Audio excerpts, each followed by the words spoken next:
By the time he left the footballing world, it was impossible to forget his name when listing the iconic strikers of the 90s and early 2000s. He left a mark in every team he played for, breaking records and winning the hearts of fans across Europe and in his native home, Argentina.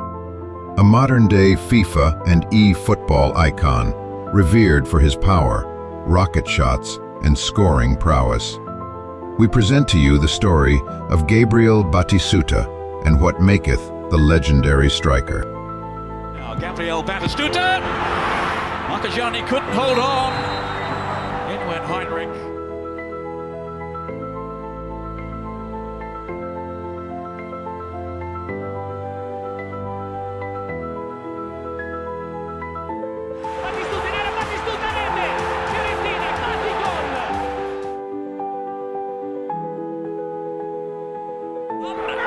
What a finish!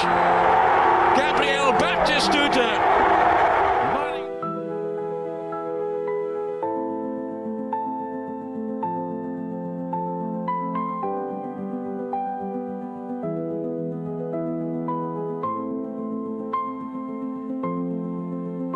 Per Batistuta, prova il numero, Batistuta! Ed è il gol! Un grandissimo gol di Batistuta!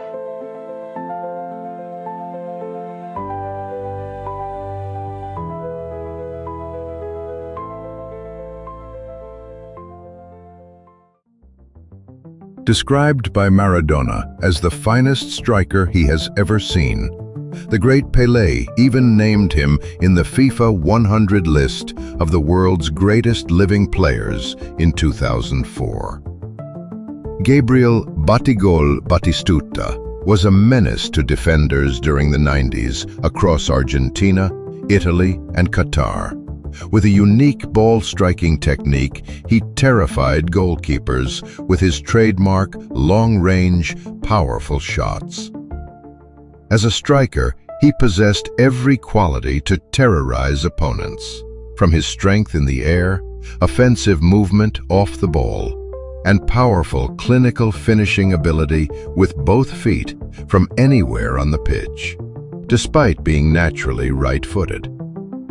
Taking free kicks, penalties, scoring volleys, ask and Batigol would answer. He is considered as one of the most complete, feared, and prolific strikers of his generation. At club level, Batistuta had only 2 league titles with Roma in Italy and River Plate in his native home, Argentina. At international level, he also won 2 consecutive Copa Americas in 1991 and 1992. The 1992 Confederations Cup, the 1993 CONMEBOL Cup of Champions, and was Argentina's all-time top scorer until one Lionel Messi surpassed him in 2016. He may not have won much, but his presence during the 90s made him a modern-day icon. Born in the town of Avellaneda, Santa Fe, he grew up in the nearby city of Reconquista with his parents and 3 elder sisters. Despite many soccer players having grown their interest with the game at early years in their life, Batistuta had little interest with the sport, preferring to play basketball. Soon, that was to change when he saw Mario Kempes lead Argentina to win their first ever World Cup in 1978, and young Batistuta was devoted to the sport. It didn't take long before young Batistuta joined the local Platense junior team. Owing to his performance in the local team, he was selected for the Reconquista team that won the provincial championship, where he scored a brace in the final. At such an early stage, his potential wasn't unnoticed, as he caught the eyes of coaches across the country, but particularly one of Newell Old Boys coach, Marcelo Bielsa, who offered him a chance to play for them. However, Gabriel was hesitant because he would be so far from his family and wanted to continue his studies. But after some convincing, and his education being offered to be paid, young Batistuta made a 460-kilometer journey down south to begin his professional career. Newell's Old Boys was a team renowned for their youth system. However, Batistuta didn't find it easy in his first year at the club, as he was away from his family at a young age, slept in a room in the stadium, and gained weight, slowing his progress. These led him to be offered for loan at Deportivo Italiano. After a loan spell there, Gabriel returned to Newell's Old Boys to cement his position in the starting 11 under Bielsa's coaching, whom he considers as the most important coach he has ever had, and the one who taught me how to train on rainy days. He taught me everything. Gabriel was physically transformed, and after just one season at the club, he had already started to build a reputation as a potent and powerful striker in the country. And not long, his form had attracted interest from other big clubs. Batistuta made a move to River Plate, one of the biggest clubs in the country. But his time with the Los Millonarios was one of the toughest in his career. Despite River Plate winning the 1990 league title, Batistuta was limited to little playing time and managed only 4 goals that season, with coach Daniel Passarella leaving him out of the team despite them never having any quarrels and issues. These led to his form being affected and wanting to leave his native country to pursue other options, majorly in Europe. However, Batistuta considered other options, and the following season he joined River Plate's fierce rivals and boyhood club, Boca Juniors. He did not hit the ground running in his new team, majorly because he was played out of position as an outside forward rather than in the center of attack. In early 1991, Oscar Tabarez became coach, and Batistuta's potential began to show as he played him in the center of attack, and soon he was banging in goals and went on to become top scorer that season with 13 goals, his team winning the Clausura championship. But despite Boca Juniors being the best team that season, they lost the overall title to Batigol's former team, Newell's Old Boys, who had won the Apertura, denying them their first official league title since 1981. This remarkable performance warranted a call-up to the national team playing in the 1991 Copa America. And this is where his reputation across the world grew, as he finished as the tournament top scorer, netting 6 times, as Argentina were crowned champions. Teams all over Europe were interested, but Italy looked the more likeliest destination. Not long, the team from Florence, Tuscany, won his signature, and Batistuta left Argentina to join La Viola. Florence, Italy, would be the place where Batistuta left a mark in the footballing world. In his debut season, the young Argentine had a promising start, scoring 13 times in an underwhelming season for the La Viola, as they finished 12th in the league. A change of 4 managers in the 92-93 season couldn't help Fiorentina's form, as they were relegated to Serie B, despite Batistuta scoring 16 league goals. The summer of '92 saw Batistuta win the Confederations Cup with his national team, becoming the top scorer of the tournament. In 1993, Batistuta, 2 goals in the final, helped Argentina win the Copa America consecutively for the 2nd time. Fans feared that they would lose their star player, but Batistuta proved his loyalty, staying at the club. With a new manager in Claudio Ranieri, he helped them secure promotion, topping the Serie B in their first season. Back in Serie A, in the 94-95 season, Batigol scored 26 goals, becoming the top scorer and broke a 32-year-old record held by Ezio Pascuti by scoring in 11 consecutive games at the start of the season, leading Fiorentina to a 10th-place finish.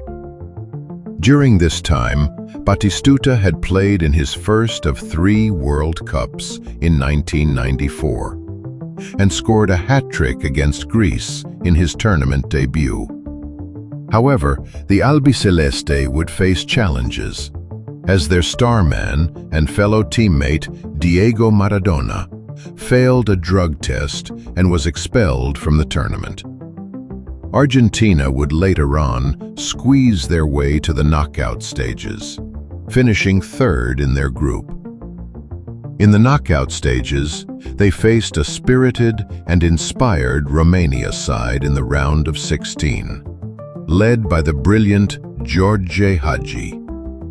The match, considered as one of the best in World Cup history, saw 5 goals scored and great attacking football on display. But Batistuta's Argentina fell short, losing by 3 goals to 2. Batigol leaving the tournament with 4 goals to his name. His La Viola's form carried on to the 95-96 season as he went on to lift his first silverware for the club, the Supercoppa Italiana and the Coppa Italia, with Batistuta netting twice in the final against Milan, while finishing as the top scorer in the latter.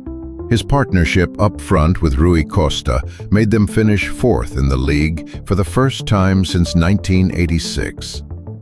Interests from other big clubs grew, but Batistuta remained at the Artemio Franchi as he had fallen in love with Florence and the club.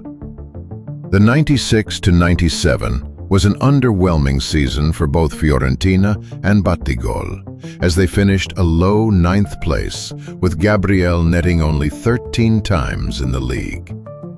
An improved season followed, seeing Batistuta score 24 goals and La Viola achieving a 5th place in the league. These made him receive a call-up to the 98 World Cup, and in his first game, he scored a hat-trick against Jamaica, his 2nd in the World Cup, making him the first player to do so in 2 World Cups. After breaking English hearts in a penalty shootout in the RO16, an iconic Dennis Bergkamp goal in the dying minutes knocked out Argentina in the quarterfinals. Dennis Bergkamp neemt de bal aan. Dennis Bergkamp! Dennis Bergkamp! Dennis Bergkamp! Dennis Bergkamp! Dennis Bergkamp! Despite Batistuta scoring 5 goals, La Albiceleste fell short again. This would turn out to be his last best performance at the World Cup. The 98-99 season saw La Viola challenge for the Scudetto, but fell short and finished 3rd place, qualifying for the Champions League, which convinced Gabriel to stay another season. The following season wasn't the best, despite his 6 goals in the Champions League and memorable away wins at Arsenal in the first groups and Manchester United in their second group. La Viola were knocked out of the competition, finishing 3rd. Rotating squads between the Champions League and the league affected their league form, as they lost 9 and drew 12 games, warranting them a 7th place, translating to no European football the next season. After 9 seasons and 203 goals at the club, a statue was erected for him outside the stadium. Arguably the greatest player to ever come from Fiorentina, Batigol left Florence and made a move to Roma, seeking a league title. The move was the highest fee for a player over 30 years, until Leonardo Bonucci's move to Milan in 2017.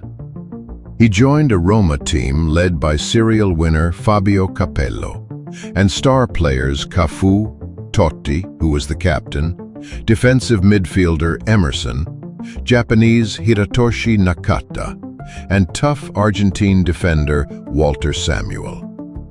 Notably, in November 2000, he faced his former team and scored a wonder goal, a powerful shot outside the box to win Roma the game.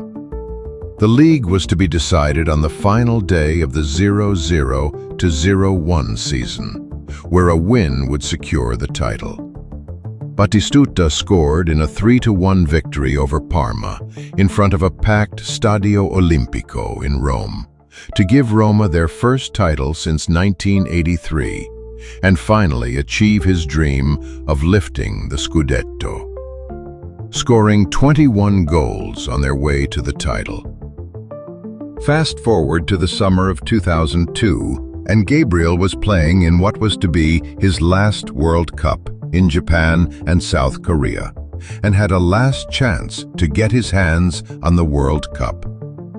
Argentina started the tournament brightly, defeating Nigeria in the opening game, with Batistuta scoring the only goal.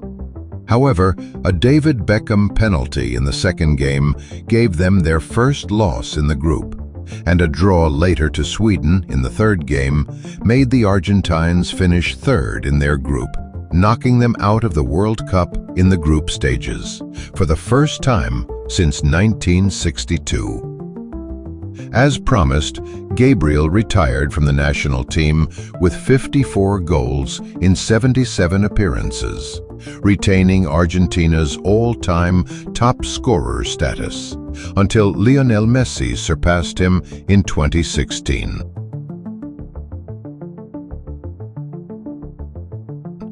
Having played in 3 World Cups, he was also Argentina's top scorer at the competition with 10 goals, until Lionel Messi surpassed him again at the 2022 World Cup. Back in Rome, his form dipped, and he found the net only 6 times in the next 2 seasons. At 34 years, Gabriel left Roma and joined Inter Milan on loan, but he only scored twice in 12 games. Batistuta eventually left Italy to join Qatar side Al Arabi, and in the first season there, he broke the record for most goals in a season, scoring 25 goals.